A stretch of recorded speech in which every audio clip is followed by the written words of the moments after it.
Good morning all. അപ്പോൾ ഇന്ന് നമ്മൾ കുറച്ച് ആക്ടിവിറ്റീസ് തന്നെയാണ് ചെയ്യുന്നത്. അതായത് നമ്മൾ സെക്കൻഡ് മൊഡ്യൂളാണല്ലോ എടുത്തുകൊണ്ടിരിക്കുന്നത് ഓഫ്ലൈൻ ക്ലാസ്സിൽ. അപ്പോൾ ഓഫ്ലൈൻ ക്ലാസ്സിൻ്റെ സെക്കൻഡ് മൊഡ്യൂളിൻ്റെ പേരെന്തായിരുന്നു? നമ്മൾ എടുത്തുകൊണ്ടിരിക്കുന്ന സെക്കൻഡ് മൊഡ്യൂളിനകത്ത് നിന്നുള്ള കുറച്ച് ആക്ടിവിറ്റീസ് അല്ലേ, അതിനകത്ത് കുറച്ച് ആക്ടിവിറ്റീസ് പെൻഡിങ് ആയിട്ടുണ്ടായിരുന്നു. അപ്പോൾ നമ്മൾ ആ ആക്ടിവിറ്റീസാണ് ചെയ്യുന്നത്. സെക്കൻഡ് മൊഡ്യൂളായിട്ടുള്ള ടുവേർഡ്സ് ടുമോറോ അതിനകത്ത് നിന്നുള്ള നമ്മൾ അതിൽ നിന്നുള്ള ലെസൺ എടുത്തിട്ടുണ്ടായിരുന്നു. നമ്മൾ സ്റ്റോറി എടുത്തില്ലേ, അത് വാട്ടറി പ്ലേസ്, നമ്മൾ സ്റ്റോറി എടുത്തിട്ടുണ്ടായിരുന്നു. ഇനി നമുക്കതിൽ നിന്ന് നെക്സ്റ്റ് നിങ്ങൾ പേജ് നമ്പർ 46 എടുക്കുക. 46-നകത്തുള്ള ഒരു ആക്ടിവിറ്റി നമുക്ക് നോക്കാം. അപ്പോൾ 46-നകത്ത് കണ്ടില്ലേ, എന്താണ് activity 6. Look at these pictures. Guess what they could represent and tell them to your partner. Use the following words in your sentence. അപ്പോൾ ഇവിടെ ചില പിക്ചേഴ്സ് കൊടുത്തിട്ടുണ്ട് അല്ലേ. ഈ പിക്ചർ എന്താണ്? ഒരു പൂമ്പാറ്റയെ പോലെ എന്തോ ഒരു പിക്ചറാണ്. നമുക്കറിയില്ല അത് എന്തോ ആവാം അല്ലേ. അതൊരു പൂമ്പാറ്റയാവാം, ഒരു കയറിലൊരു പൂമ്പാറ്റയാവാം, അല്ലെങ്കിൽ ഒരു കൈറ്റ്, ഒരു പട്ടത്തിൻ്റെ അറ്റമാവാം. രണ്ടാമത്തെ പിക്ചർ നോക്കിയേ, അത് വേണമെങ്കിൽ എന്താവാം, ഒരു പാമ്പിൻ്റെ ഒരു ഭാഗം, ഒരു ശരീരഭാഗമാകാം, അല്ലെങ്കിൽ എന്തായിരിക്കാം വേറെ എന്താവാം. നിങ്ങൾക്ക് തോന്നുന്നത് എന്താണെന്നുള്ളത് നിങ്ങൾക്ക് എഴുതാം അല്ലേ. ഒരു മരത്തിൻ്റെ ഭാഗം എന്താണെന്നുള്ളത് എഴുതാം. സി കണ്ടോ പിക്ചർ, നിങ്ങൾക്ക് കണ്ടിട്ട് എന്താ നിങ്ങൾക്ക് തോന്നുന്നത്? നിങ്ങൾക്ക് വേണമെങ്കിൽ ഒരു വാഹനത്തിൻ്റെ, ഒരു വണ്ടിയുടെ ഒരു പാർട്ടായിട്ടോ, നിങ്ങളുടെ ഇമാജിനേഷൻ അല്ലെങ്കിൽ നിങ്ങളുടെ ക്രിയേറ്റിവിറ്റി പോലെ നിങ്ങൾക്ക് തോന്നുന്നത് എന്തോ എഴുതാം. പിന്നെ അടുത്ത പിക്ചർ നോക്കിയേ, അതെന്താ നിങ്ങൾക്ക് കണ്ടിട്ട് തോന്നുന്നത്? ഒരു 3 റൗണ്ടും ഒരു വട്ടെല്ലാമായിട്ട്. പിന്നെ ലാസ്റ്റ് പിക്ചർ ഒരു ബ്ലാക്ക് ഷെയ്ഡോ അല്ലെ, ഒരു ബ്ലാക്ക് ഷെയ്ഡ് അല്ലെങ്കിൽ ഒരു ബ്ലാക്ക് ഷെയ്ഡഡ് പാർട്ട്. അപ്പോൾ നിങ്ങൾ എന്ത് ചെയ്യുക, അപ്പോൾ നിങ്ങൾ ഇത് എന്താണെന്നുള്ളത് എഴുതുക. അപ്പോൾ ഇവിടെ ഒരു എക്സാമ്പിൾ കൊടുത്തിട്ടുണ്ട്. ഫസ്റ്റ് പിക്ചർ കണ്ടാൽ എന്താ കൊടുത്തിട്ടുള്ള example? It could be a butterfly on a rope or it may B A tail of a KITE അല്ലേ. ഈ ഫസ്റ്റ് പിക്ചർ കണ്ടാൽ പറയില്ലേ, ഒന്നെങ്കിൽ ഒരു എന്താണ്, ഒരു കയറിലൊരു പൂമ്പാറ്റ ഇരിക്കുന്നതായിട്ട് തോന്നുന്നു, അല്ലെങ്കിൽ അതൊരു അറ്റമായിരിക്കാം, ഒരു വാലായിരിക്കാം എന്നെല്ലാം പറയുന്നുണ്ട്.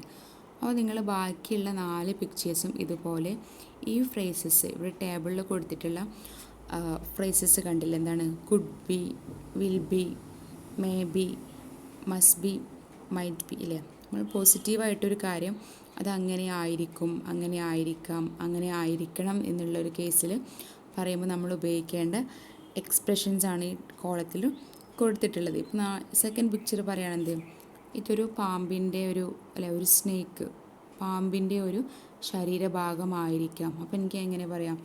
It could be A part of a snake അല്ലേ, അതായിരിക്കാം. നമ്മൾ പോസിറ്റീവായിട്ട് പറയുമ്പോൾ നമ്മൾ എന്ത് ഉപയോഗിക്കുക? ആയിരിക്കും, ആയിരിക്കാം, ആയിരിക്കണം അല്ലേ. അപ്പോൾ ഇതിന് ഓരോന്നിനും ചെറിയ ചെറിയ ഡിഫറൻസ് ഉണ്ട്. എല്ലാം നമ്മൾ ചിലപ്പോൾ നമ്മൾ പാസ്റ്റിൽ കഴിഞ്ഞു പോയ കാര്യത്തെക്കുറിച്ച് പറയില്ലേ, എന്താണ് ആയിരിക്കും എന്നെല്ലാം പറയില്ലേ അല്ലേ. ഇപ്പോൾ എന്തായിരിക്കും, അതെല്ലാം തീർന്നു പോയിട്ടുണ്ടായിരിക്കും, അല്ലെങ്കിൽ അത് തീർന്നു പോയിരിക്കാം. ഇങ്ങനെ നമ്മൾ പാസ്റ്റിൽ അല്ലെ, ഭൂതകാലത്തിൽ ഉപയോഗിക്കും. പ്രസൻറ്റിൽ അല്ലേ, നമ്മൾ പറയില്ലേ ഇപ്പം പ്രോഗ്രാം തീർന്നിട്ടുണ്ടാകും, ഇങ്ങനെയുള്ള നമ്മൾ എന്ത് ഉപയോഗിക്കാം?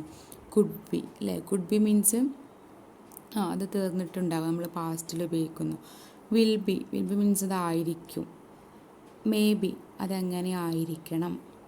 മസ്റ്റ് ബി അതൊന്നും കൂടെ അത് അങ്ങനെ തന്നെയാണല്ലേ. മസ്റ്റ് ബി അങ്ങനെയാണ് അതാവേണ്ടത്. നമ്മളൊന്ന് ഉറപ്പിച്ചിട്ട് പറയണം, ഒരു അല്പം സ്ട്രോങ്ങോട് കൂടിയിട്ട് പറയുമ്പോൾ നമ്മൾ എന്ത് ഉപയോഗിക്കും? Must be. അതുപോലെ തന്നെ മസ്റ്റ് ബീൻ്റെ പോലെ തന്നെ ഉപയോഗിക്കുന്ന വേറെ സംഭവമാണെന്ത്? Should be. ദെൻ പിന്നെ ഏതാ പോസിറ്റീവായിട്ട് ലാസ്റ്റ് എന്താ? മൈറ്റ് ബി അല്ലേ.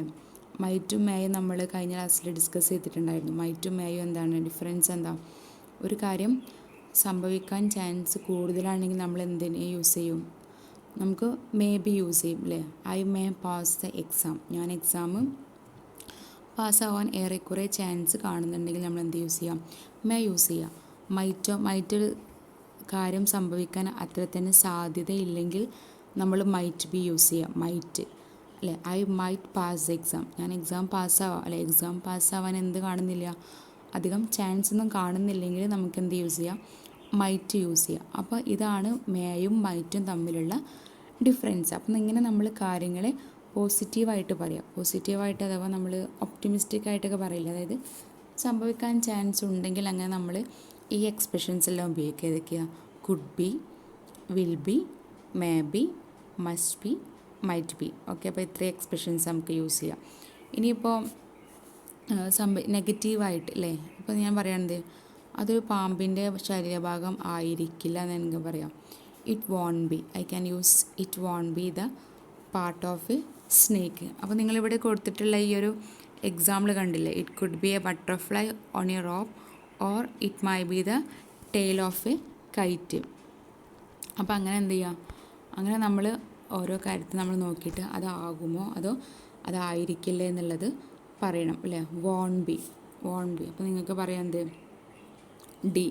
ഡി പിക്ചർ കണ്ടു കഴിഞ്ഞാൽ ഒരു ഗ്ലാസും അഥവാ ഒരു ഗ്ലാസും പിന്നെ എഗ്സ് അല്ല, മുട്ട പുഴുങ്ങി, അങ്ങനെയൊക്കെ നിങ്ങൾക്ക് വേണമെങ്കിൽ ഒരു ഗ്ലാസ് ഒരു മുട്ട പുഴുങ്ങിയ ഫുഡ് എടുത്ത് വെച്ചതാണ്. നിങ്ങൾക്ക് എന്തും പറയാം, നിങ്ങൾക്ക് എന്താണെന്ന് അത് കണ്ടിട്ട് തോന്നുന്നത് അത് വല്ല എന്തെങ്കിലും ഭാഗമാണ്, എന്തെങ്കിലും മെഷീൻ്റെയോ അല്ലെങ്കിൽ എന്തെങ്കിലും ഫർണിച്ചറിൻ്റെ ഒരു പാർട്ടായിട്ടോ, അത് നിങ്ങൾക്ക് നിങ്ങളുടെ ക്രിയേറ്റിവിറ്റി, നിങ്ങളുടെ ഇമാജിനേഷൻ നിങ്ങൾക്ക് എങ്ങനെയാണോ അതിന് ഫീൽ ചെയ്യുന്നത് അതുപോലെ നിങ്ങൾക്കത് ചെയ്തെടുക്കാം. ഓക്കെ, അപ്പോൾ നിങ്ങൾ ഈ എക്സ്പ്രഷൻസ് യൂസ് ചെയ്യുക. അതാണെന്ന് തോന്നുന്നതെങ്കിൽ നിങ്ങൾക്ക് എന്ത് യൂസ് ചെയ്യാം? Would be, will be, may be, must be, might be എന്നുള്ള എക്സ്പ്രഷൻസൊക്കെ യൂസ് ചെയ്യുക. ഇനിയിപ്പോൾ അങ്ങനെ അല്ലെങ്കിൽ എന്ത് യൂസ് ചെയ്തോളൂ? It won't be the part of a vehicle, it couldn't be the part of a vehicle, it can't be the part of a vehicle. അപ്പോൾ എന്ത് ചെയ്യുക, നിങ്ങൾ ഈ 5 പിക്ചേഴ്സും നന്നായിട്ട് വാച്ച് ചെയ്ത് എക്സാമിൻ ചെയ്തിട്ട് നിങ്ങൾക്ക് നിങ്ങളുടെ ഇമാജിനേഷനിൽ നിങ്ങൾക്ക് എന്തും ഓരോരുത്തർക്കും നമ്മുടെ കഴിവിനനുസരിച്ച് അല്ലെങ്കിൽ നമ്മുടെ പെർസെപ്ഷൻ പോലെ ഇതിനെ പലതും തോന്നിയിരിക്കും, ഓരോരുത്തരുടെ കാഴ്ചപ്പാടും വ്യത്യാസമായിരിക്കും. അപ്പോൾ നിങ്ങൾ എന്ത് ചെയ്യുക, ഈ പിക്ചറുകൾ 5 പിക്ചേഴ്സും നന്നായിട്ട് എക്സാമിൻ ചെയ്തിട്ട് എന്ത് ചെയ്യണം, നിങ്ങൾ ഇതുപോലെ എക്സാമ്പിളിൽ ഇവിടെ ഒരെണ്ണം കൊടുത്തിട്ടുണ്ട്, ബാക്കിയുള്ളതും കൂടെ നിങ്ങൾ നോട്ട്ബുക്കിലോട്ട് എഴുതുക. അപ്പോൾ നിങ്ങൾ ഈ പോസിറ്റീവായിട്ടുള്ളതും നെഗറ്റീവായിട്ടുള്ളതും ഈ എക്സ്പ്രഷൻസ് നിങ്ങൾ എന്ത് ചെയ്യണം, നിങ്ങൾ അതിലുപയോഗിച്ചിരിക്കണം. ഒന്നും കൂടെ ഞാൻ പറയുക, അതൊക്കെയാണ് could be, will be, may be, must be, might be, won't be, couldn't be, can't be. Okay, അപ്പോൾ ഇത്രയും എക്സ്പ്രഷൻസ് നിങ്ങൾ എന്ത് ചെയ്യണം, നിങ്ങൾ അതിനകത്ത് ഉപയോഗിച്ചിരിക്കണം. എന്നിട്ട് നിങ്ങൾ എന്ത് ചെയ്യുക, ഇതുപോലെ ഓരോ സെൻറ്റൻസുകൾ നിങ്ങൾ ക്രിയേറ്റ് ചെയ്യുക. ഓക്കെ, അപ്പോൾ അതാണ് ഈ ആക്ടിവിറ്റി 6. അപ്പോൾ ആക്ടിവിറ്റി 6 നിങ്ങൾ നോട്ട്ബുക്കിലോട്ട് ചെയ്യുക കേട്ടോ. ഓരോരുത്തരും സെൻറ്റൻസുകൾ എഴുതി നോക്കുക.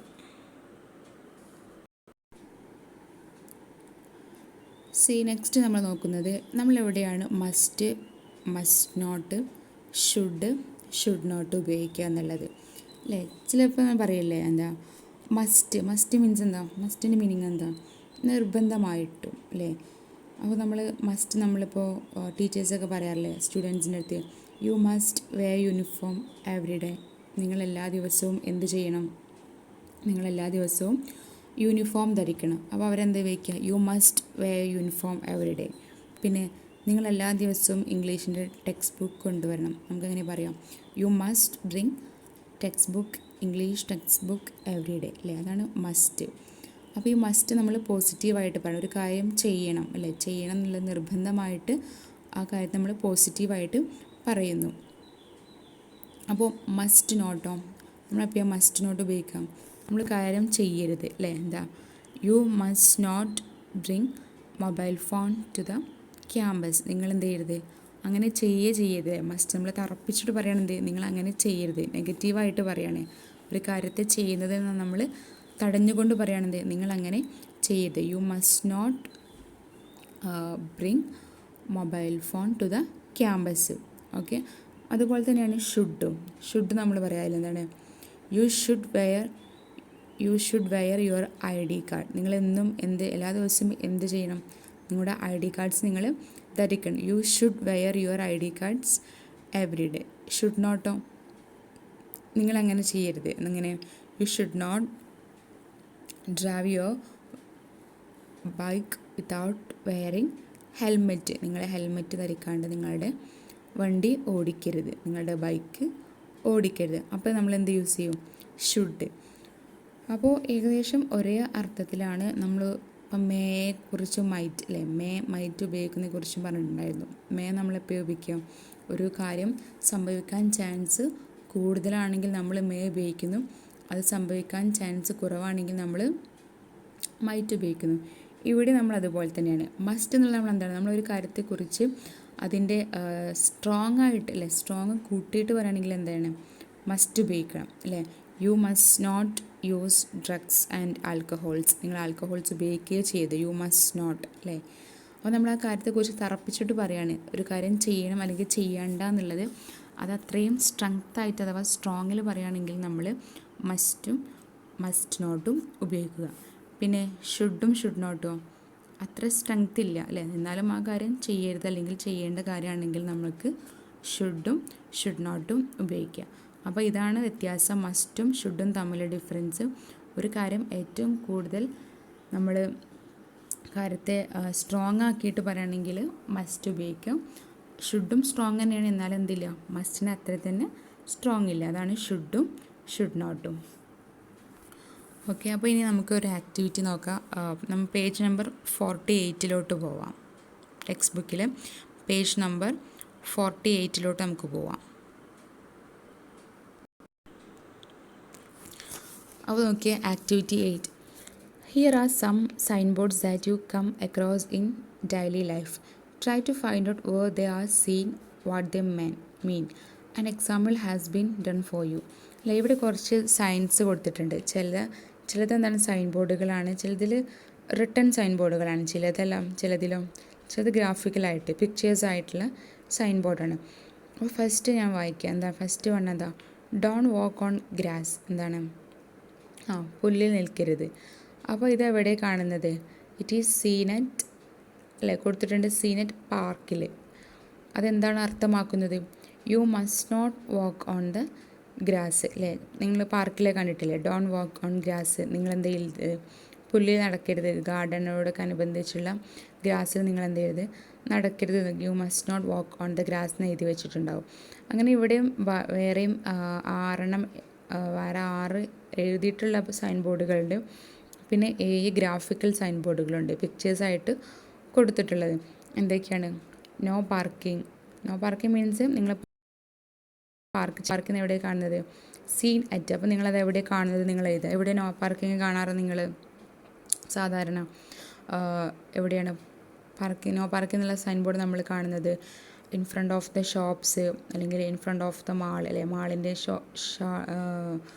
ഷോപ്പുകളുടെയൊക്കെ ഫ്രണ്ടിൽ, അതുപോലെ തന്നെ എന്താണ് റോഡ് സൈഡിൽ അല്ലേ, റോഡ് സൈഡിൽ കാണാറുണ്ട്. അതെന്താ പറയുന്നത്, no parking, you must not park on that place, നിങ്ങളവിടെ പാർക്ക് ചെയ്യരുത്.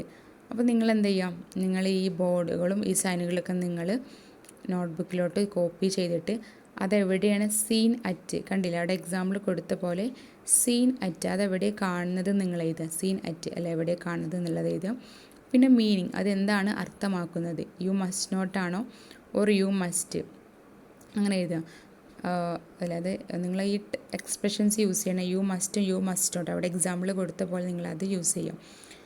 പിന്നെ അടുത്തത് എന്താ, ടെൻഡർ എക്സാക്റ്റ് ചേഞ്ച്, അതായത് നമ്മൾ ചില്ലറ കൊടുക്കണം. ഈ ചില ബസ്സുകളിലെല്ലാം എഴുതി വെച്ചിട്ടുണ്ടാവും, ബസ്സുകളിലേക്ക്. അപ്പോൾ അത് എന്താ പറയുന്നത്, you must give exact change അല്ലേ, നമ്മൾ എന്ത് ചെയ്യുക, ചില്ലറ കൊടുക്കുക അല്ലെങ്കിൽ ചേഞ്ച് കോയിൻസ് ആക്കിയിട്ട് കൊടുക്കണം. ഈ ബസ്സുകളിൽ അല്ലെങ്കിൽ ഈ ചെറിയ ഫെയറിനൊക്കെ ടിക്കറ്റ് എടുക്കുന്ന കൗണ്ടേഴ്സൊക്കെ ഉണ്ടാവില്ലേ, അവിടെയൊക്കെയാണ് ഇങ്ങനെ എഴുതി വെക്കാറ്, ടെൻഡർ എക്സാക്റ്റ് ചേഞ്ച് എന്നുള്ളത്. പിന്നെ നോ സ്മോക്കിംഗ് എവിടെയാണ് എഴുതി വെക്കുക എന്നുള്ളത് പറയണ്ടല്ലോ, എല്ലാവർക്കും അറിയുന്നതല്ലേ. അപ്പോൾ അത് എന്താണ്, സീനറ്റ്, അത് എവിടെയൊക്കെ കാണുന്ന പ്ലേസുകളിൽ നിന്ന് നിങ്ങൾ നോട്ട് ചെയ്യാം. പിന്നെ അതിൻ്റെ മീനിങ് അതെന്താണ് മീൻ ചെയ്യുന്നത് അല്ലേ, you must not smoke on the respective places, നിങ്ങൾ ഏതൊക്കെ സ്ഥലത്താണോ സ്മോക്ക് ചെയ്യാൻ പറ്റാത്തതെന്ന് എഴുതാം.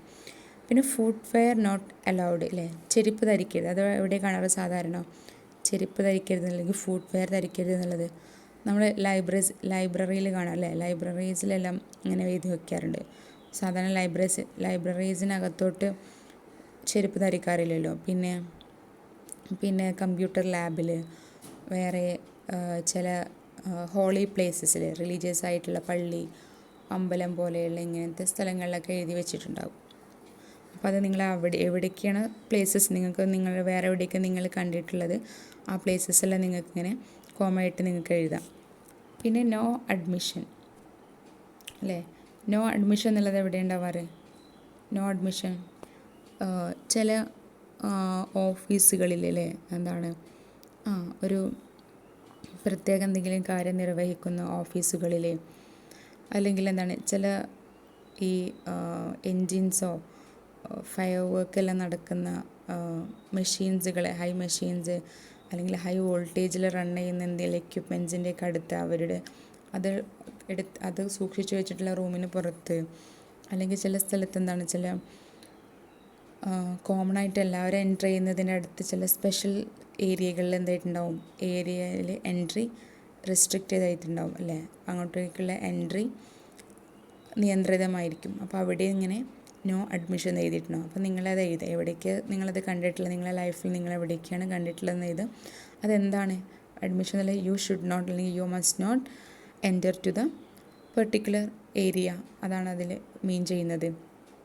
പിന്നെ സ്വിച്ച് ഓഫ് മൊബൈൽ ഫോൺസ് അല്ലേ, അതെവിടെ കണ്ടിട്ടുള്ളത്, സ്വിച്ച് ഓഫ് മൊബൈൽ ഫോൺസ് ചില സ്ഥലത്ത് ഇപ്പോൾ എക്സാമ്പിളായിട്ട് എയറോപ്ലെയിനകത്ത് ഇങ്ങനെ എഴുതിയിട്ടുണ്ടാവും സ്വിച്ച് ഓഫ് മൊബൈൽ ഫോൺസ് എന്ന് അവർ പറയും അല്ലേ. നമ്മൾ ലാൻഡ് ഓഫ് എന്താണ് ഫ്ലൈറ്റ് എടുക്കുന്ന സമയത്തും അതുപോലെ ഫ്ലൈറ്റ് ലാൻഡ് ചെയ്യുന്ന സമയത്തും നമ്മുടെ അടുത്ത് ഇങ്ങനെ ഹെയർ ഹോസ്റ്റസ് വന്നിട്ട് പറയും അല്ലേ, നിങ്ങൾ മൊബൈൽ ഫോൺ എന്ത് ചെയ്യണം, സ്വിച്ച് ഓഫ് ചെയ്യണം എന്നുള്ളത്. നമുക്ക് ഇൻ ബിറ്റ്വീൻ നമുക്ക് യൂസ് ചെയ്യാം, എന്നാലും നമ്മളത് ലാൻഡിങ്ങിൻ്റെ സമയത്തും ടേക്ക് ഓഫിൻ്റെ സമയത്തും ഇങ്ങനെ മൊബൈൽ ഫോൺ സ്വിച്ച് ഓഫ് ആക്കാൻ പറയാറുണ്ട്. പിന്നെ വേറെ എവിടെ സ്വിച്ച് ഓഫ് ആക്കാൻ പറയാറ്, നമ്മുടെ മൊബൈൽ ഫോണ് എന്താണ് ഇപ്പം നമ്മൾ എന്തെങ്കിലും എക്സാമിനൊക്കെ പോയി കഴിഞ്ഞാൽ, കോമൺ ആയിട്ട് എന്തെങ്കിലും PSC പോലത്തെ എക്സാമിനെല്ലാം പോയി കഴിഞ്ഞാൽ അവിടെ നിന്ന് എഴുതിയിട്ടുണ്ടാവും നമ്മളെന്ത് ചെയ്യണം, മൊബൈൽ ഫോൺ സ്വിച്ച് ഓഫ് ആക്കി ക്ലോക്ക് റൂമിൽ വെച്ചിട്ട് നമ്മൾ എങ്ങോട്ടേക്ക് എൻട്രി ചെയ്യാവൂ, എക്സാം ഹാളിലേക്ക് എൻട്രി ചെയ്യാവൂ എന്നുള്ളത്. പിന്നെ നോക്കിയാൽ സൈൻ ബോർഡ് അല്ലേ, ട്രാഫിക്കായിട്ട് ബന്ധപ്പെട്ടിട്ട് നമ്മൾ ലൈസൻസ് എല്ലാം എടുക്കുമ്പോൾ നമ്മൾ പഠിക്കുന്ന കുറച്ച് സൈൻ ബോർഡ്, സ്റ്റോപ്പ് എവിടെയാണ്, എവിടെ നിർത്തേണ്ട സ്റ്റോപ്പുകൾ ഉണ്ടാവും. പിന്നെ ഗീവ് വേ, നമ്മൾ വഴി മാറി കൊടുക്കേണ്ടത്.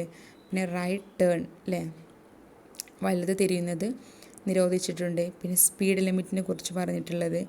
പിന്നെ വൺ വേ അല്ലെ, ഒരു ഭാഗത്തോട്ട് മാത്രം വാഹനങ്ങൾ പോകുന്നത്.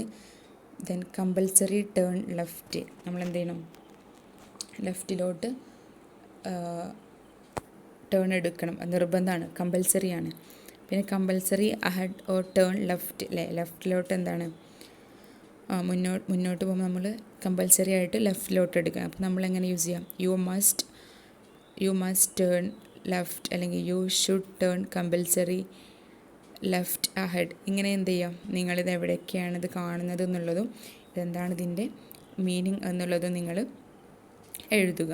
ഓക്കെ, അപ്പോൾ ഇത്രയും ക്ലിയർ നിങ്ങൾ എന്ത് ചെയ്യും, നോട്ട്ബുക്കിലോട്ട് എഴുതുക. ഇത് എവിടേക്കാണ് സീൻ അറ്റും മീനിങ്ങും അല്ലേ, ഇതെന്താണ്, യു മസ്റ്റ് ആണോ, യു മസ്റ്റ് നോട്ട് ആണോ, യു ഷുഡ് ആണോ, യു ഷുഡ് നോട്ട് ആണോ അല്ലേ, ഇത്രയും ഫ്രേസസ് വെച്ചിട്ട് നിങ്ങൾ എഴുതുക. യു മസ്റ്റ് ആണോ, മസ്റ്റ് നോട്ട് ആണോ, ഷുഡ് ആണോ, ഷുഡ് നോട്ട് അല്ലേ, you should not, you should switch off your mobile phone അല്ലെങ്കിൽ you should not smoke here, ഇതുപോലെ നിങ്ങൾ എഴുതി കൊടുക്കുക. ഓക്കെ, നെക്സ്റ്റ് നമ്മൾ പേജ് നമ്പർ 49 നോക്കുകയാണ്. അതായത് നമ്മൾ സ്ലൈഡ്സ് അല്ലേ, സ്ലൈഡ്സ് എല്ലാവർക്കും അറിയാമല്ലോ. അപ്പോൾ ഈ ഓൺലൈൻ ക്ലാസ്സുകളൊക്കെ ആയിരിക്കുമ്പോൾ നമ്മൾ പല കേസിലും നമ്മൾ സ്ലൈഡ്സുകൾ കാണാറുണ്ടല്ലോ. അതായത് ഒരു പവർ പോയിൻറ്റ് പ്രസൻറ്റേഷൻ നമ്മളെ സിസ്റ്റത്തിൽ അല്ലേ, പവർ പോയിൻറ്റ് പ്രസൻറ്റേഷൻ എന്നുള്ള ആപ്പിനകത്ത് നമ്മളിപ്പോൾ ഒരു ഓഡിയൻസിൻ്റെ മുന്നിൽ അല്ലെങ്കിൽ കുറച്ചധികം എന്താണ് കാണികളുടെ അല്ലെങ്കിൽ കാണികളുടെ മുമ്പിൽ നമ്മൾ എന്തെങ്കിലും ഒരു കാര്യം പ്രസൻറ്റ് ചെയ്യുമ്പോൾ നമ്മൾ കാര്യങ്ങൾ കൂടുതൽ ഈസി ആയിട്ട് കമ്മ്യൂണിക്കേറ്റ് ചെയ്യാൻ വേണ്ടിയിട്ട് നമ്മൾ സ്ലൈഡ്സ് ഉപയോഗിക്കാറുണ്ട്. കണ്ടിട്ടില്ലേ സ്ലൈഡ്സ്? ഇപ്പോൾ നിങ്ങളുടെ ടീച്ചേഴ്സ് നമ്മളെല്ലാവരും ഇപ്പോൾ സ്ലൈഡ്സ് വെച്ചിട്ടാണ് ക്ലാസ് എടുക്കുന്നത്. പിക്ചേഴ്സുള്ള സ്ലൈഡ്സ് ആവാം, അല്ലെങ്കിൽ എന്തെങ്കിലും ടെക്സ്റ്റ് അല്ലേ, എന്തെങ്കിലും കാര്യങ്ങൾ ടൈപ്പ് ചെയ്തിട്ടുള്ള സ്ലൈഡ്സ് ആവാം. അപ്പോൾ നമ്മളിങ്ങനെ നമ്മുടെ പ്രസൻറ്റേഷൻ, നമ്മളെന്തെങ്കിലും കാര്യം ഒരു ഗ്രൂപ്പ് ഓഫ് ഓഡിയൻസുമായിട്ട് കമ്മ്യൂണിക്കേറ്റ് ചെയ്യുമ്പോൾ കമ്മ്യൂണിക്കേഷൻ ഈസി ആക്കാൻ വേണ്ടിയിട്ട് നമ്മൾ സ്ലൈഡ്സ് ഉപയോഗിക്കുന്നു. അപ്പോൾ ഈ സ്ലൈഡ്സിൽ നമ്മൾ എന്ത് ചെയ്യരുത്, നമ്മളിങ്ങനെ കുറേ കാര്യങ്ങൾ ഇങ്ങനെ കുത്തി നിറച്ച് എഴുതരുത്. നമ്മൾ എന്ത് ചെയ്യാം, നമ്മൾ കുറച്ച് മര്യാദകളിൽ കുറച്ച് കാര്യങ്ങൾ ശ്രദ്ധിക്കേണ്ടതുണ്ട്. അപ്പോൾ എങ്ങനെയൊക്കെയാണ് നമ്മൾ സ്ലൈഡുകൾ ഉണ്ടാക്കേണ്ടത്? ഇപ്പോൾ നിങ്ങൾ സപ്പോസ് ചെയ്യാം, അപ്പോൾ നിങ്ങൾ കുറച്ച് വിദേശികൾ എന്ത് ചെയ്യുന്നുണ്ട്, എന്തോ നിങ്ങൾ കോളേജിൽ എന്തോ ഒരു എക്സിബിഷൻ എന്തോ ഭാഗമായിട്ട് അവർ നിങ്ങൾ കോളേജ് വിസിറ്റ് ചെയ്യാൻ പോകുന്നുണ്ട് വിചാരിക്കാം. അപ്പോൾ അവർക്ക് നിങ്ങളെ കോളേജിനെ കുറിച്ചൊരു ഐഡിയ ഇല്ല അല്ലേ, അവർക്ക് ജസ്റ്റ് മഅദിൻ പോളിടെക്നിക് കോളേജ് എന്നുള്ള പേര് മാത്രമേ അറിയുള്ളൂ. അപ്പോൾ അവരുടെ മുന്നിൽ നിങ്ങൾ എന്ത് ചെയ്യുക, നിങ്ങൾ കോളേജ് നിങ്ങൾ ഇൻട്രൊഡ്യൂസ് ചെയ്യിക്കാം. അപ്പോൾ നമുക്ക് എങ്ങനെയൊക്കെ അത് ഇൻട്രൊഡ്യൂസ് ചെയ്യാം? അപ്പോൾ നമ്മൾ സ്ലൈഡ്സ് ഇങ്ങനെ ഇവിടെ കണ്ടില്ല, എക്സാമ്പിളായിട്ട് 3 സ്ലൈഡ്സിൻ്റെ എക്സാമ്പിളായിട്ട് കൊടുത്തിട്ടുണ്ട്. അപ്പോൾ ഫസ്റ്റ് സ്ലൈഡിൽ നമുക്ക് എന്ത് ചെയ്യാം, നമ്മൾ കോളേജിൻ്റെ പേര് കൊടുക്കുന്നു. പിന്നെയുള്ള സ്ലൈഡ്സ് നമ്മൾ കുറച്ച് ഫോട്ടോസിലെ കുറേ അധികം പ്രോഗ്രാംസ് നടന്നിട്ടുള്ള, അല്ലെങ്കിൽ നമ്മൾ കോളേജിൻ്റെ ബിൽഡിങ്ങിൻ്റെ ഏറ്റവും മനോഹരമായിട്ടുള്ളൊരു പിക്ചർ കൊടുക്കുന്നു. കുട്ടികളുടെ ക്ലാസ്സിലിരിക്കുന്ന അതുപോലെ സ്റ്റാഫിൻ്റെയൊക്കെ നമ്മളിങ്ങനെ ഓരോ ആക്ടിവിറ്റീസിൽ എൻഗേജ് ചെയ്തിട്ടുള്ള ഫോട്ടോസ് കൊടുക്കുന്നു. പിന്നെ അവിടെ കോളത്തിൽ കൊടുത്തു നോക്കിയാൽ ബെസ്റ്റ് പ്രാക്ടീസ് അല്ലേ, നമ്മൾ ചെയ്തിട്ടുള്ള ചില കാര്യങ്ങൾ, നമ്മളെ ഏറ്റവും മുൻപന്തിയിൽ നിൽക്കുന്ന എക്സ്ട്രാ കരിക്കുലറായിട്ടും കരിക്കുലറായിട്ടും ചെയ്തിട്ടുള്ള കാര്യങ്ങൾ നോട്ട് ചെയ്യാം. പിന്നെ നെക്സ്റ്റ് ക്ലബ്ബ് കണ്ടില്ലേ, നമ്മളെന്ത് ചെയ്യാം, നമ്മുടെ കോളേജിൽ റണ്ണിങ് ചെയ്യുന്ന അല്ലെങ്കിൽ നടത്തുന്ന ക്ലബ്ബുകളുടെ പേര്, അല്ലെങ്കിൽ NSS ഉണ്ടെങ്കിൽ നമുക്ക് NSSൻ്റെയൊക്കെ പേര് ആഡ് ചെയ്യാം, എന്തൊക്കെ ക്ലബ്ബുകളാണ് നമ്മൾ നടത്തുന്നത്. പിന്നെ നെക്സ്റ്റ് സ്ലൈഡ് നമുക്ക് ഡിപ്പാർട്ട്മെൻറ്റ്സ് അല്ലേ, ഏതൊക്കെ ഡിപ്പാർട്ട്മെൻറ്റ്സ് ആണുള്ളത് എന്ന് പറയാം. അപ്പോൾ നിങ്ങളിത് എന്ത് ചെയ്യുക, ഇവിടെ നമ്മൾ പിക്ചറിൽ നമ്മൾ എന്ത് ചെയ്യാം, നമ്മൾ എന്തൊക്കെയോ എഴുതുന്നുണ്ടാവുക അല്ലേ, ബെസ്റ്റ് പ്രാക്ടീസസ്. അപ്പോൾ അത് നിങ്ങൾ ഈ 3 സ്ലൈഡുകളും, അതായത് ഒരു ഫോറിനേഴ്സ് അല്ലെങ്കിൽ പുറത്തുനിന്ന് ഒരാൾ നിങ്ങളുടെ കോളേജ് വിസിറ്റ് ചെയ്യാൻ വന്നു കഴിഞ്ഞാൽ നിങ്ങളെങ്ങനെയാണ് അവരുടെ മുമ്പിൽ ഒരു പവർ പോയിൻ്റ് പ്രസൻറ്റേഷനായിട്ട് അഥവാ സ്ലൈഡായിട്ട് നിങ്ങൾ പ്രസൻറ്റ് ചെയ്ത് കൊടുക്കുക അല്ലേ, എന്തൊക്കെയാണ് ബെസ്റ്റ് പ്രാക്ടീസുകൾ എന്തൊക്കെയാണ്, അതായത് എന്തൊക്കെയോ പ്രോഗ്രാംസുകൾ കരിക്കുലറായിട്ടും എക്സ്ട്രാ കരിക്കുലറായിട്ടും നമ്മുടെ കോളേജിൽ നടന്നിട്ടുള്ള പ്രോഗ്രാംസ്, അതെന്ത് പ്രോഗ്രാംസ് ആവും. പിന്നെ ക്ലബ്ബ് അല്ലേ, എന്തൊക്കെ ക്ലബ്ബുകളാണ് ഓരോ ഡിപ്പാർട്ട്മെൻറ്റിൻ്റെയും അല്ലെങ്കിൽ ഓരോ ബ്രാഞ്ചിൻ്റെയും കീഴിൽ പലതരം ക്ലബ്ബുകൾ നടത്തുന്നുണ്ടാവും, അത് എഴുതാം. പിന്നെ ഡിപ്പാർട്ട്മെൻറ്റ്സ് അല്ലേ, ഏതൊക്കെ ഡിപ്പാർട്ട്മെൻറ്റ്സുകളാണ്, പിന്നെ ഡിപ്പാർട്ട്മെൻറ്റ്സിൻ്റെ പ്രത്യേകതകൾ. അപ്പോൾ നമ്മൾ ഡിപ്പാർട്ട്മെൻറ്റ്സ് ആയിരുന്നു ചെറുതായിട്ട് അധികം സ്റ്റഫ് ചെയ്യാണ്ട് കുത്തിക്കൊള്ളിക്കാണ്ട് എന്ത് ചെയ്യാം, കാര്യങ്ങൾ നമ്മൾ എഴുതുന്നു.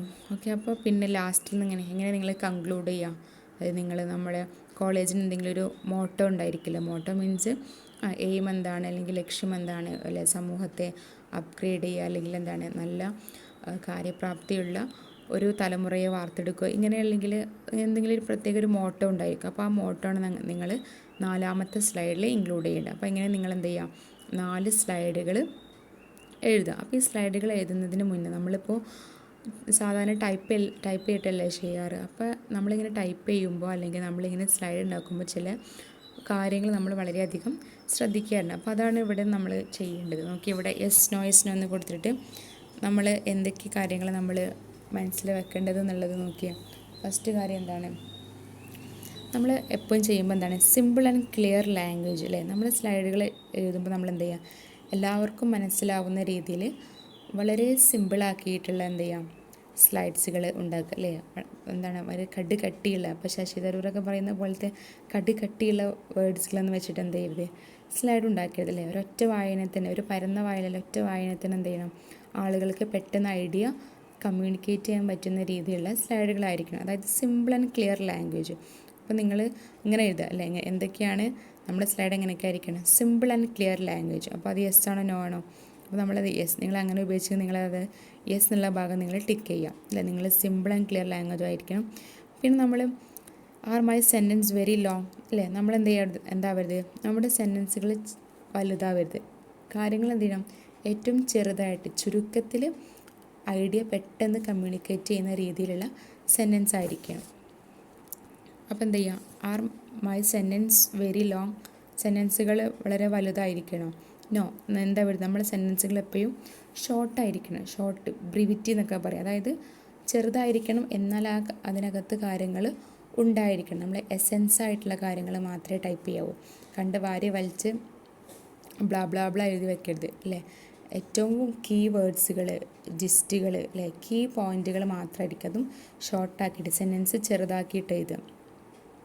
പിന്നെന്താ next, have I use too many technical terms in my slides അല്ലേ. കുറേ ഇപ്പം നമ്മൾ എന്തെങ്കിലും കാര്യം നമ്മൾ ഒരു ഓഡിയൻസിൻ്റെ മുന്നിൽ പ്രസൻറ്റ് ചെയ്യാൻ പോകുമ്പോൾ കുറേ ടെക്നിക്കൽ ടേംസുകൾ എന്ത് ചെയ്യരുത് യൂസ് ചെയ്ത്, കാരണം അത് വായിക്കുന്നവർക്ക് അതൊരു അലസോരപ്പെടുത്തും, അവർക്കതിൽ വായിക്കാൻ അവർക്ക് താല്പര്യം ഉണ്ടാവില്ല, അല്ലെങ്കിൽ അവരുടെ വായനയെ അത് ഡിസ്ട്രാക്റ്റ് ചെയ്യും അല്ല. ഏറ്റവും സിമ്പിളായിട്ട് എല്ലാ കോമൺ മാനും എല്ലാ സാധാരണക്കാരും അഥവാ ഇപ്പോൾ നിങ്ങൾ ഉദ്ദേശിക്കുന്ന ടാർഗറ്റ് ഓഡിയൻസ് ഏതാണോ അതിൽ ഏറ്റവും ആവറേജ് ആൾക്കും അല്ലെങ്കിൽ ബിലോ ആവറേജ് ആൾക്കും വരെ വായിച്ചു കഴിഞ്ഞാൽ ഐഡിയകൾ കിട്ടാവുന്ന തരത്തിലുള്ള സംഭവങ്ങൾ ഉപയോഗിക്കുക അല്ലേ. അധികം ടെക്നിക്കൽ ടേംസ് ഒന്നും എന്ത് ചെയ്യരുത് അതിനകത്ത് സ്റ്റഫ് ചെയ്യരുത് അല്ലേ. സിമ്പിളായിട്ട് ഉപയോഗിക്കുക. ഇനിയിപ്പോൾ അഥവാ നിങ്ങൾക്ക് എന്തെങ്കിലും കടുകട്ടിയുള്ളത് ഉപയോഗിക്കേണ്ടി വന്നു കഴിഞ്ഞാൽ അതെന്താണെന്നുള്ളത് നിങ്ങൾ ക്ലിയർ ചെയ്യുക. സ്ലൈഡിനകത്ത് തന്നെ അതിൻ്റെ മീനിങ് കൊടുത്തിട്ടോ അല്ലെങ്കിൽ അതിൻ്റെ മീനിങ് എളുപ്പത്തിൽ വെളിവാക്കുന്ന എന്തെങ്കിലും പിക്ചറെല്ലാം കൊടുക്കുക. ഓക്കെ. പിന്നെ are my phones clearly visible and readable. നമ്മൾ ടൈപ്പ് ചെയ്യൂലേ, ഫോണ്ട് പറഞ്ഞാൽ നമ്മൾ ടൈപ്പ് ചെയ്തിട്ടുള്ള ആ ലെറ്റേഴ്സ് അല്ലേ, നമ്മൾ ഇങ്ങനെ ചെയ്യുമ്പോൾ എന്തായിരിക്കണം ഒരു മര്യാദക്കുള്ള അല്ലെങ്കിൽ ഒരു മീഡിയം സൈസിൽ ടൈപ്പ് ചെയ്യാം. മീഡിയം സൈസിലായിരിക്കണം നമ്മൾ ടൈപ്പ് ചെയ്യുന്നത് അഥവാ നമ്മൾ ആളുകളുടെ മുമ്പിൽ കാണിക്കുന്ന ഫോണ്ടിൻ്റെ വലിപ്പം എന്ന് പറഞ്ഞു കഴിഞ്ഞാൽ. പിന്നെ ഫോണ്ട് സ്റ്റൈൽ ഇല്ലേ, പല സ്റ്റൈലില്ലേ, ലെറ്റേഴ്സ് ഇങ്ങനെ ഒരു ഭാഗത്തേക്ക് ചെരിഞ്ഞിട്ട് വേറെ ഭാഗത്തേക്ക് ചെരിഞ്ഞിട്ട് അല്ലെങ്കിൽ ലെറ്റേഴ്സിനെല്ലാം വാല് പല സ്റ്റൈലുണ്ടല്ലോ, ഇറ്റാലിക്, കാലിബ്ര, അങ്ങനെ പല സ്റ്റൈലുണ്ട്. അപ്പോൾ നമ്മൾ ഇങ്ങനെ കൊടുക്കുമ്പോൾ ആളുകൾക്ക് പെട്ടെന്ന് നോക്കിക്കഴിഞ്ഞാൽ കുറേ സ്റ്റൈൽ ഉണ്ടായിരിക്കുക എന്നല്ല, പെട്ടെന്ന് നോക്കിക്കഴിഞ്ഞാൽ എന്ത് ചെയ്യാം ആളുകൾക്ക് അത് വായിച്ച് മനസ്സിലാക്കാൻ കഴിയുന്നതാവണം. എല്ലാ ഫോണ്ട് ആളുകൾക്ക് മനസ്സിലാകും. ചില ഫോണ്ടുകൾ കണ്ടിട്ടില്ലേ, ചില കാലിഗ്രഫി പോലെയുള്ളതൊക്കെ നമുക്ക് പെട്ടെന്ന് റീഡബിൾ ആവില്ല, നമ്മളതിങ്ങനെ ഒന്ന് സ്ട്രെയിൻ ചെയ്ത് അത് വായിച്ചെടുക്കാൻ മെനക്കെടേണ്ടി വരും. അപ്പോൾ ഇതുപോലെ ഒന്നും എന്ത് ചെയ്യില്ല, ആളുകൾ ഇങ്ങനെ മെനക്കെട്ട് നിൽക്കില്ല, ആളുകൾക്ക് പെട്ടെന്നുള്ള ഒറ്റ ലുക്കിൽ ഐഡിയ എന്ത് ചെയ്യണം കിട്ടേണ്ടി വരും. അപ്പോൾ നമ്മൾ എന്ത് ചെയ്യാം, ഏറ്റവും ടൈംസ് ന്യൂ റോമനൊക്കെ നമ്മൾ സാധാരണയായിട്ട് ഫോണ്ട് സ്റ്റൈലിൽ നമ്മൾ ഉപയോഗിക്കാറ്. അപ്പോൾ ഇതുപോലത്തെ ഫോർമലായിട്ട് ഉപയോഗിക്കുന്ന എന്ത് ചെയ്യാം ഫോണ്ട് സ്റ്റൈലും ഫോണ്ട് സൈസും ഉപയോഗിക്കാം. പിന്നെ അതുപോലെ തന്നെ എന്ത് ചെയ്യണം, നമ്മൾ ചിലർ ബാക്ക്ഗ്രൗണ്ട് കളർ കൊടുക്കും അല്ലേ. ഒരിക്കലും മഞ്ഞ കളർ വെച്ചിട്ടൊന്നും എന്ത് ചെയ്യരുത് ലെറ്റേഴ്സ് ടൈപ്പ് ചെയ്യരുത്, മഞ്ഞ.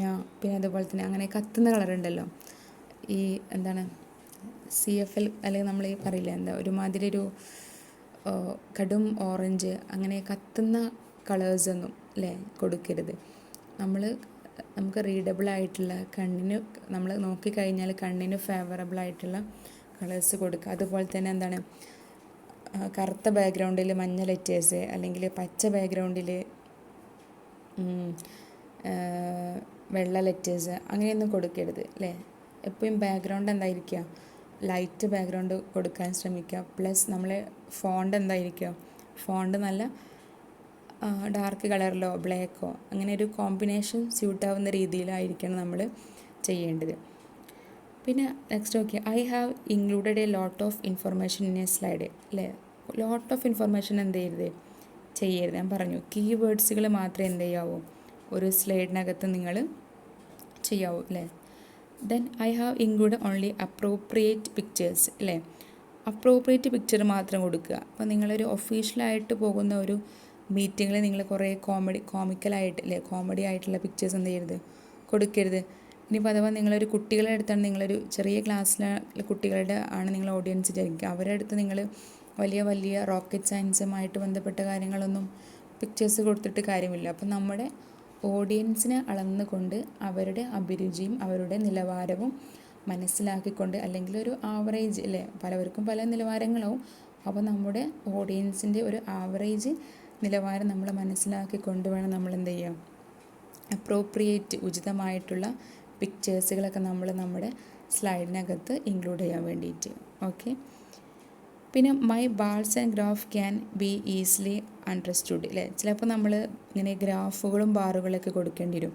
എന്തെങ്കിലും കണക്കുകളും സ്റ്റാറ്റിസ്റ്റിക്കലായിട്ടുള്ള കാര്യങ്ങളൊക്കെ നമ്മൾ ഒരു ഗ്രൂപ്പിൻ്റെ മുന്നിൽ പോയിട്ട് അവതരിപ്പിക്കുമ്പോൾ നമ്മളിങ്ങനെ ഗ്രാഫുകളും ബാറുകളൊക്കെ കൊടുക്കേണ്ടി വരും. അപ്പോൾ അത്തരം കേസിൽ നിങ്ങൾ എന്ത് ചെയ്യാം, നമ്മൾ ഉചിതമായിട്ട് എത്രയും പെട്ടെന്ന് കമ്മ്യൂണിക്കേറ്റ് ചെയ്യാവുന്ന ഏറ്റവും രീതിയിൽ ആളുകൾക്ക് പെട്ടെന്ന് മനസ്സിലാക്കാവുന്ന രീതിയിലുള്ള ഗ്രാഫുകളും ബാറുകളും ഇൻക്ലൂഡ് ചെയ്യാൻ ശ്രമിക്കുക. അപ്പോൾ നിങ്ങൾ ഈ പറഞ്ഞിട്ടുള്ള കാര്യങ്ങൾ എന്ത് ചെയ്യുക, നിങ്ങൾ യെസ് ആണെങ്കിൽ നിങ്ങൾ ഐ ഹാവ് യൂസ്ഡ് അങ്ങനെ കൊടുക്കുക. പിന്നെ നിങ്ങൾ ഈ കാര്യങ്ങളൊക്കെ നമ്മൾ എങ്ങനെയാണ് ഒരു സ്ലൈഡിൽ കാര്യങ്ങൾ ചെയ്യുന്നത് അതുപോലെ ഈ സെൻറ്റൻസ് നിങ്ങൾ നോട്ട്ബുക്കിലോട്ട് എഴുതുക. ഫസ്റ്റ് എക്സാമ്പിളായിട്ട് നിങ്ങൾ എങ്ങനെ എഴുതാം? I have used simple and clear language in my slide. പിന്നെ എന്ത് ചെയ്താൽ my sentences are very short, എൻ്റെ സെൻറ്റൻസ് ഷോർട്ടായിരുന്നു. പിന്നെ എന്ത് ചെയ്താൽ don't use too many technical terms in my slides. പിന്നെ make the fonts clearly visible and readable. Then I have included only essential information in a slide. അങ്ങനെ ചെയ്തിട്ടോ, lot of അല്ല, essential information in a slide. പിന്നെ I have included only appropriate pictures. Then my graph bars and graphs are can be easily understood. അപ്പോൾ ഇതുപോലെ നമ്മൾ ആക്കിയിട്ട് എഴുതുക.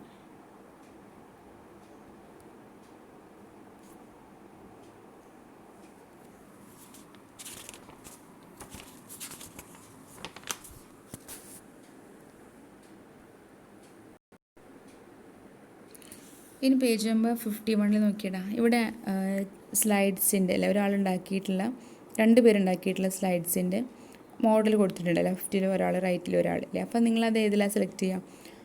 ലെഫ്റ്റത്ത് നോക്കിയാൽ ലെഫ്റ്റത്തെ സ്ലൈഡ് നന്നായിട്ട് സ്റ്റഫ് ആയിട്ടുണ്ട്, സയൻസ് ആൻഡ് ടെക്നോളജി. അപ്പോൾ ഇങ്ങനെ കുത്തി നിറച്ച് എഴുതിയതില്ലേ, എന്താ എഴുതിയത്?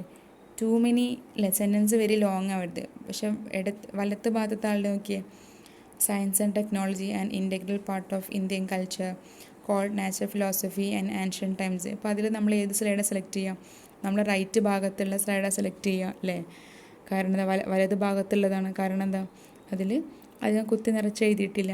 പിന്നെ സെക്കൻഡ് സ്ലൈഡ് നോക്കൂ, നാനോ മിഷൻ. ഇത് നമ്മൾ ഏത് സെലക്ട് ചെയ്യുക? നമ്മൾ ഇടത് ഭാഗത്തെ സ്ലൈഡ് പോലെ നമ്മൾ ചെയ്യേണ്ടത്. കാരണം എന്താ, വലത് ഭാഗത്തിൽ നാനോ മിഷൻ എന്നുള്ള ഹെഡിങ് എന്തോ ഒരു സ്റ്റൈലിലൊക്കെ എഴുതിയിട്ടുണ്ട്. അത് പെട്ടെന്ന് എന്തല്ല, റീഡബിൾ അല്ല. പിന്നെ എഴുതിയിട്ടുള്ള ഇതിൻ്റെ ഫോണ്ട് സ്റ്റൈൽ നോക്കിയേ, ഒരെണ്ണം വലുത്, ഒരെണ്ണം ചെറുത്, പിന്നെ പലതും പല ഫോണ്ട് സ്റ്റൈലിലാണ് എഴുതിയിട്ടുള്ളത് അല്ലേ.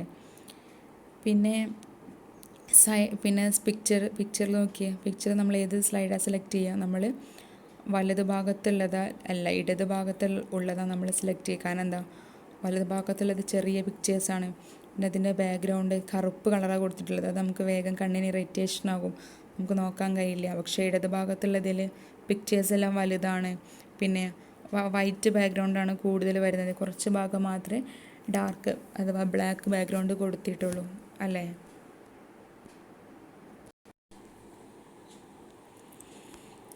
പിന്നെ നെക്സ്റ്റ് 52 നോക്കിയ പേജിൽ ഇവിടെ എന്തെന്നുണ്ട്, ബാറുകൾ കൊടുത്തിട്ടുണ്ട്, 2 ഗ്രാഫുകൾ കൊടുത്തിട്ടുണ്ട്. അപ്പോൾ നിങ്ങൾ ഇതിൽ ഏതാവും സെലക്ട് ചെയ്യാം?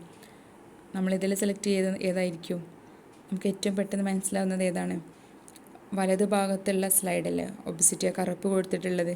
അവിടെ ബാക്ക്ഗ്രൗണ്ട് കറുപ്പാണെങ്കിൽ കൂടെ എന്ത് ചെയ്യുന്നുണ്ട്, നമുക്ക് പെട്ടെന്ന് കാര്യങ്ങൾ അല്ലേ, ആ ഗ്രോത്ത്, ഒബിസിറ്റി, തടിയന്മാരുടെ എണ്ണമാണ് അവിടെ കൊടുത്തിട്ടുള്ള ഒബിസിറ്റി, പൊണ്ണത്തടിയന്മാരുടെ എണ്ണം. അപ്പോൾ അവിടെ ആ ഏറ്റവും നമുക്ക് എന്ത് ചെയ്യുന്നുണ്ട്, ഡാർക്ക് ബാക്ക്ഗ്രൗണ്ട് ആണെങ്കിൽ കൂടെ ഐഡിയ പെട്ടെന്ന് കമ്മ്യൂണിക്കേറ്റ് ചെയ്ത് നമുക്ക് കാര്യങ്ങൾ മനസ്സിലാക്കാൻ പറ്റുന്നുണ്ട്.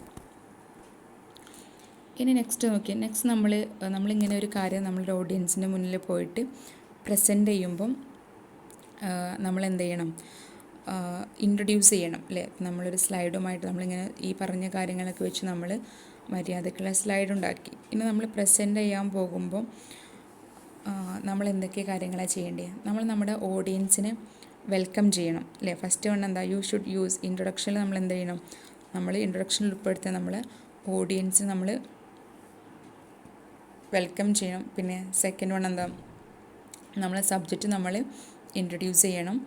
പിന്നെ നമ്മൾ എന്ത് കാര്യമാണോ പറയാൻ പോകുന്നത് അതിനെക്കുറിച്ചുള്ളൊരു ഓവറോൾ ഐഡിയ നമ്മുടെ ഓഡിയൻസ് നമ്മൾ കൊടുക്കുക അല്ലേ. Outline the structure of your presentation. നമ്മൾ എന്ത് കാര്യമാണ് പ്രസൻറ്റ് ചെയ്യാൻ പോകുന്നത് അതിൻ്റെ ഒരു ഔട്ട്ലൈൻ സ്ട്രക്ചർ നമ്മുടെ ഓഡിയൻസ് നമ്മൾ കൊടുക്കണം.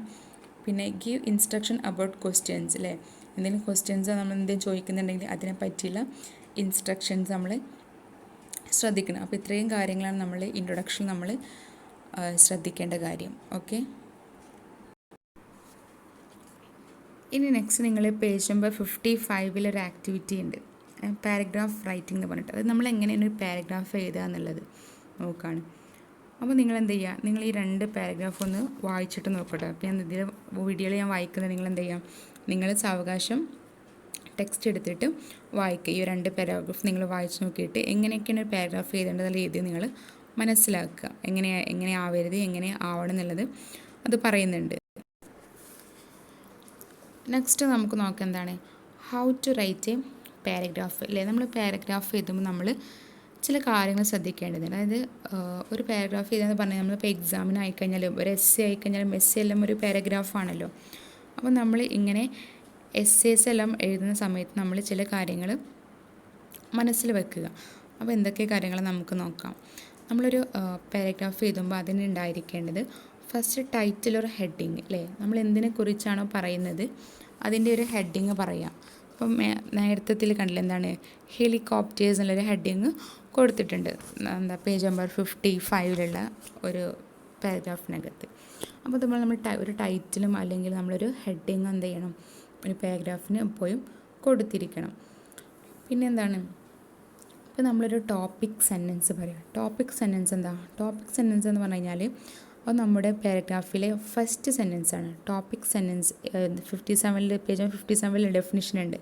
Topic sentence is a first sentence of a paragraph which clearly state the subject of the paragraph. അതായത് ആ പാരഗ്രാഫിൽ നിങ്ങൾ എന്ത് കാര്യമാണോ പറയാൻ പോകുന്നത് അതിനെക്കുറിച്ചുള്ള ആദ്യത്തെ സെൻറ്റൻസാണ് എന്ത് ടോപ്പിക് സെൻറ്റൻസ്.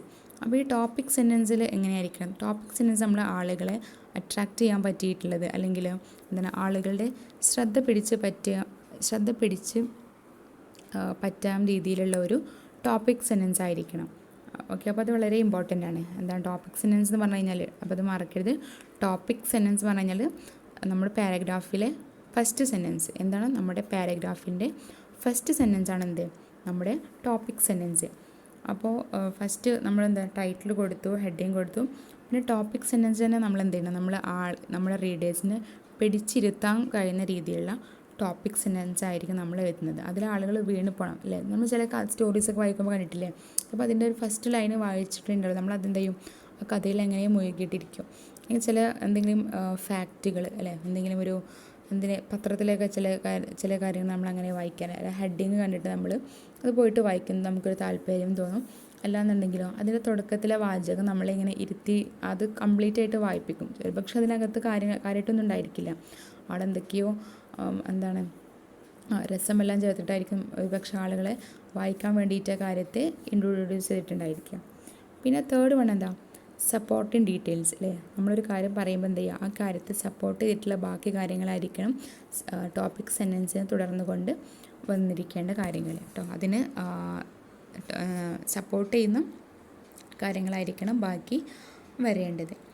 പിന്നെ നെക്സ്റ്റ് എന്താ ലാസ്റ്റ് നമ്മൾ കൺക്ലൂഷനിലെ ഒരു കാര്യം നമ്മൾ കൺക്ലൂഡ് ചെയ്തുകൊണ്ടായിരിക്കണം പാരഗ്രാഫ് നമ്മൾ അവസാനിപ്പിക്കേണ്ടത്. പെട്ടെന്ന് അവസാനിപ്പിക്കരുത്. ആ കാര്യം എന്ത് ചെയ്യാം, നമ്മൾ കൺക്ലൂഡ് ചെയ്ത് നമ്മൾ എന്താണ് പറയാൻ ഉദ്ദേശിച്ച കാര്യം അത് പ്രോപ്പർലി കമ്മ്യൂണിക്കേറ്റഡ് ആയിട്ടുണ്ടോ എന്ന് നോക്കിയിട്ട് നമ്മൾ എന്ത് സ്റ്റാൻഡാണ്, നമ്മൾ ഒരു കാര്യത്തെ ദോഷത്തെയാണ് ഗുണത്തെയാണ് പറയുന്നതെങ്കിൽ ആ കാര്യം കംപ്ലീറ്റ് ആയിട്ട് അതിനകത്ത് എഫക്റ്റീവായിട്ട് പറഞ്ഞിട്ടുണ്ടോ, അത് ആളുകളിലേക്ക് എത്തുന്ന രീതിയിൽ പറഞ്ഞിട്ടുണ്ടോ എന്നുള്ള രീതിയിൽ അതിനെ കൺക്ലൂഡ് ചെയ്യും വേണം.